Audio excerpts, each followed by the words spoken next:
Hello ಹಾಲ್ ಇವತ್ತಿನ ವಿಡಿಯೋಲಿ ಸಿಂಪಲ್ಲಾಗಿ ಈಸಿಯಾಗಿ ಯಾವ ರೀತಿಯಾಗಿ ಚಿಕನ್ ಬಿರಿಯಾನಿ ಮಾಡೋದು ಅನ್ನೋದನ್ನು ನಾವು ವಿಡಿಯೋಲಿ ನೋಡೋಣ. ಮೊದಲು ನಾನಿಲ್ಲಿ 1 kg ಅಷ್ಟು ಚಿಕನ್ಗೆ ಬಿರಿಯಾನಿ ಪ್ರಿಪೇರ್ ಮಾಡ್ಕೊತಾ ಇದ್ದೀನಿ. ಈಗ ಒಂದು ಪಾತ್ರೆಗೆ 4 ರಿಂದ 5 ಟೀ ಸ್ಪೂನ್ ಅಷ್ಟು ಆಯಿಲ್ನ ಆ್ಯಡ್ ಮಾಡ್ಕೊತಾ ಇದ್ದೀನಿ. ಈಗ 3 ಬಿರಿಯಾನಿ ಎಲೆ, ಸ್ವಲ್ಪ ಚಕ್ಕೆ, ಸ್ವಲ್ಪ ಲವಂಗ, ಎಲಾಚಿ, ಸೋಂಪು, ನಕ್ಷತ್ರದ ಹೂವು, ಅದೇ ರೀತಿ ಕಸೂರಿ ಮೇಥಿ ಈ ಎಲ್ಲ ಇಂಗ್ರೀಡಿಯೆಂಟ್ಸ್ನ ಆಯಿಲ್ ಹೀಟ್ ಆದ ನಂತರ ನಾನು ಆ್ಯಡ್ ಮಾಡ್ಕೊತಾ ಇದ್ದೀನಿ. ಇವೆಲ್ಲವನ್ನು ನಾವು ಸುಮಾರು 1 ನಿಮಿಷಗಳ ಕಾಲ ಚೆನ್ನಾಗಿ ಮೀಡಿಯಮ್ ಫ್ಲೇಮಲ್ಲಿ ಆಯಿಲಲ್ಲಿ ಫ್ರೈ ಆಗೋಕ್ಕೆ ಬಿಡಬೇಕು. ಈ ರೀತಿಯಾಗಿ ಫ್ರೈ ಮಾಡ್ಕೊಳ್ಳೋದ್ರಿಂದ ಒಳ್ಳೆ ಫ್ಲೇವರ್ ಬರುತ್ತೆ ಬಿರಿಯಾನಿಗೆ. ಈಗ ನಾನು 4 ರಿಂದ 5 ಮೀಡಿಯಮ್ ಸೈಜ್ ಆನಿಯನ್ನ ಉದ್ದುದ್ದಾಗಿ ಚಾಪ್ ಮಾಡಿಕೊಂಡು ಅದನ್ನು ಕೂಡ ನಾನು ಈ ಆಯಿಲಲ್ಲಿ ಚೆನ್ನಾಗಿ ಇದನ್ನು ಫ್ರೈ ಮಾಡ್ಕೊತಾ ಇದ್ದೀನಿ.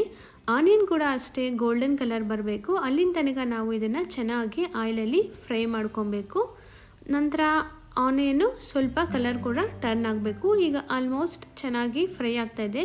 ಈಗ ಇದಕ್ಕೆ ಕಟ್ ಮಾಡ್ಕೊಂಡಂಥ 4 ರಿಂದ 5 ಗ್ರೀನ್ ಚಿಲ್ಲೀಸನ್ನ ಕೂಡ ನಾನು ಆ್ಯಡ್ ಮಾಡ್ಕೊತಾ ಇದ್ದೀನಿ. ಗ್ರೀನ್ ಚಿಲ್ಲೀಸನ್ನ ಕೂಡ ಇದ್ರ ಜೊತೆ ಸೇರಿಸಿ ಚೆನ್ನಾಗಿ ಫ್ರೈ ಮಾಡ್ಕೊತಾ ಇದ್ದೀನಿ.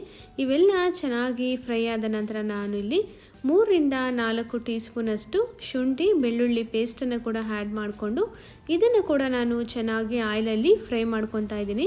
ಶುಂಠಿ ಬೆಳ್ಳುಳ್ಳಿ ಪೇಸ್ಟು ಹಸಿ ವಾಸನೆ ಹೋಗೋ ತನಕ ನಾವು ಚೆನ್ನಾಗಿ ಫ್ರೈ ಮಾಡ್ಕೊಬೇಕು.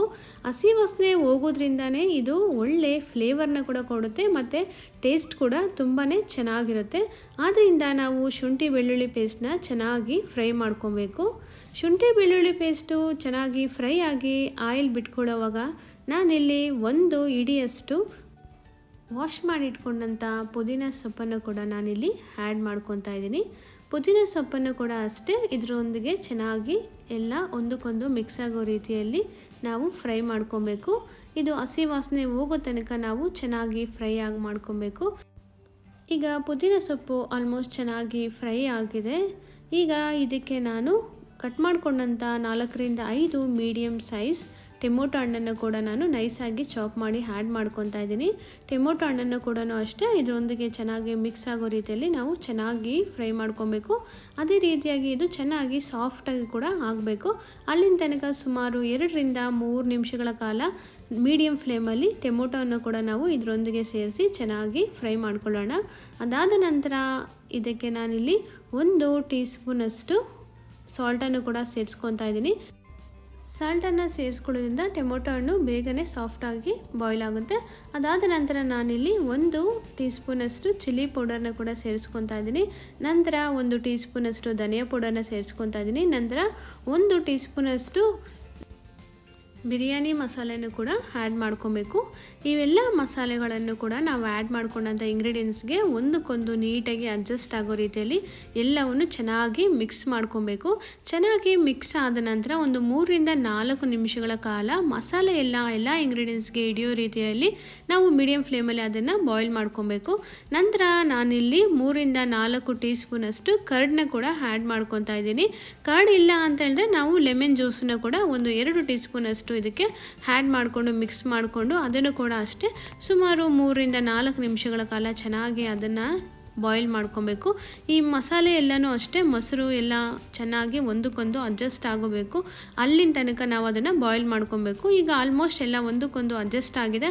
ಆಯಿಲ್ ಕೂಡ ಬಿಟ್ಕೊತಾ ಇದೆ. ಈಗ ನಾನಿಲ್ಲಿ ವಾಶ್ ಮಾಡ್ಕೊಂಡಂಥ ಚಿಕನ್ನ ಕೂಡ ಆ್ಯಡ್ ಮಾಡ್ಕೊತಾ ಇದ್ದೀನಿ. ನಾನೀಗ ಚಿಕನ್ನ ಚೆನ್ನಾಗಿ ವಾಶ್ ಮಾಡಿ ಅದನ್ನು ಈ ಮಸಾಲೆಗಳಿಗೆ ಮಿಕ್ಸ್ ಮಾಡ್ಕೊತಾ ಇದ್ದೀನಿ. ಎಲ್ಲ ಮಸಾಲೆ ಕೂಡ ಅಷ್ಟೇ ಚಿಕನ್ಗೆ ಚೆನ್ನಾಗಿ ಮಿಕ್ಸ್ ಆಗಬೇಕು. ಆ ರೀತಿಯಾಗಿ ನಾವು ನೀಟಾಗಿ ಎಲ್ಲವನ್ನು ಮಿಕ್ಸ್ ಮಾಡ್ಕೊಬೇಕು.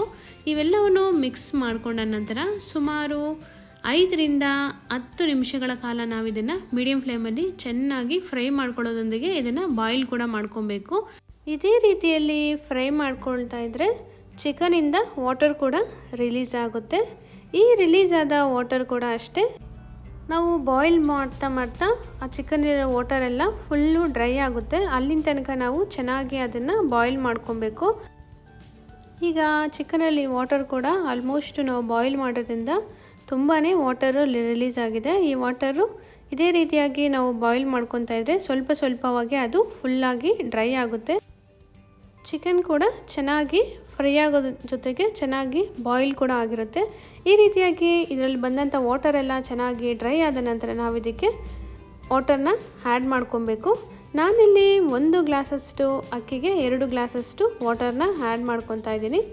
ಸೊ ಈಗ ನಾನು ವಾಟರ್ನ ಆ್ಯಡ್ ಮಾಡ್ಕೊಂಡಿದ್ದೀನಿ. ವಾಟರ್ ಕೂಡ ಅಷ್ಟೇ ಒಂದು 4 ರಿಂದ 5 ನಿಮಿಷಗಳ ಕಾಲ ನಾವು ಅದನ್ನು ಬಾಯ್ಲ್ ಮಾಡ್ಕೊಬೇಕು. ಈ ರೀತಿಯಾಗಿ ಬಾಯ್ಲ್ ಮಾಡ್ಕೊಳ್ಳೋದ್ರಿಂದ ಅಕ್ಕಿ ಒಂದಕ್ಕೊಂದು ಅಂಟ್ಕೊಳ್ಳಲ್ಲ, ನೀಟಾಗಿ ಉದುರುದ್ರಾಗಿ ಬಿರಿಯಾನಿ ಬರುತ್ತೆ. ಆದ್ದರಿಂದ ನಾನಿಲ್ಲಿ 4 ರಿಂದ 5 ನಿಮಿಷಗಳ ಕಾಲ ಸ್ವಲ್ಪ ಹೊತ್ತು ಚೆನ್ನಾಗಿ ಕುದಿಸ್ಕೊತಾ ಇದ್ದೀನಿ. ಇದೆಲ್ಲ ಚೆನ್ನಾಗಿ ಕುದಿ ಬಂದ ನಂತರ ನಾನಿಲ್ಲಿ ರೈಸನ್ನು ಕೂಡ ವಾಶ್ ಮಾಡಿ ಆ್ಯಡ್ ಮಾಡ್ತಾಯಿದ್ದೀನಿ. ಇಲ್ಲಿ ನಾನು 1 ಗ್ಲಾಸು ರೈಸ್ನ ತೊಗೊತಾ ಇದ್ದೀನಿ. ಸೊ ನಾನು 2 ಗ್ಲಾಸ್ ವಾಟರ್ನ ಆ್ಯಡ್ ಮಾಡಿದ್ದೀನಿ. ಈಗ ನೋಡಿ ಆಲ್ಮೋಸ್ಟ್ ಅದೆಲ್ಲ ವಾಟರು ಚೆನ್ನಾಗಿ ಕುದೀತಾ ಇದೆ. ಈಗ ನಾನು ಇದಕ್ಕೆ ರೈಸ್ನ ಆ್ಯಡ್ ಮಾಡಿಕೊಂಡು ಎಲ್ಲವನ್ನು ಒಮ್ಮೆ ಚೆನ್ನಾಗಿ ಮಿಕ್ಸ್ ಮಾಡ್ಕೊಬೇಕು. ಜೊತೆಗೆ ಸಾಲ್ಟ್ನ ಅವಶ್ಯಕತೆ ಇದ್ದರೆ ಈಗಲೇ ನಾವು ಚೆಕ್ ಮಾಡಿ ಸಾಲ್ಟನ್ನು ಕೂಡ ಸೇರಿಸಿ ಮತ್ತೊಂದು ಸಲ ಚೆನ್ನಾಗಿ ಮಿಕ್ಸ್ ಕೊಡಬೇಕು. ಇದನ್ನೆಲ್ಲ ಒಮ್ಮೆ ಮಿಕ್ಸ್ ಮಾಡ್ಕೊಂಡ ನಂತರ ನಾವಿಲ್ಲಿ ಬೇಕಾದರೆ 1 ಟೀ ಸ್ಪೂನಷ್ಟು ತುಪ್ಪನೂ ಕೂಡ ಆ್ಯಡ್ ಮಾಡ್ಕೊಬೋದು. ಈಗ ಕುಕ್ಕರ್ನ ಲಿಡ್ನ ಕ್ಲೋಸ್ ಮಾಡಿ 2 ವಿಸಿಲ್ ತನಕ ನಾವು ಬಾಯ್ಲ್ ಮಾಡ್ಕೊಂಡ್ರೆ ನಮಗೆ ಟೇಸ್ಟಿಯಾದಂಥ ರುಚಿಯಾದಂಥ ಚಿಕನ್ ಬಿರಿಯಾನಿ ರೆಡಿ ಆಗುತ್ತೆ. ಇದನ್ನು ತುಂಬಾ ಈಸಿಯಾಗಿ ಸಿಂಪಲ್ ಇಂಗ್ರೀಡಿಯೆಂಟ್ಸ್ನ ಹಾಕಿ ಪ್ರಿಪೇರ್ ಮಾಡ್ಕೊಬೋದು. ಚಿಕನ್ ಬಿರಿಯಾನಿ ರೆಡಿಯಾಗುತ್ತೆ. ಈ ವಿಡಿಯೋ ನಿಮ್ಗೆ ಇಷ್ಟ ಆಗಿದರೆ ಪ್ಲೀಸ್ ಲೈಕ್ ಮಾಡಿ, ಶೇರ್ ಮಾಡಿ, ಕಾಮೆಂಟ್ ಮಾಡಿ. ಅದೇ ರೀತಿಯಾಗಿ ನನ್ನ ಚಾನಲ್ನ ಸಬ್ಸ್ಕ್ರೈಬ್ ಕೂಡ ಮಾಡ್ಕೊಳ್ಳಿ.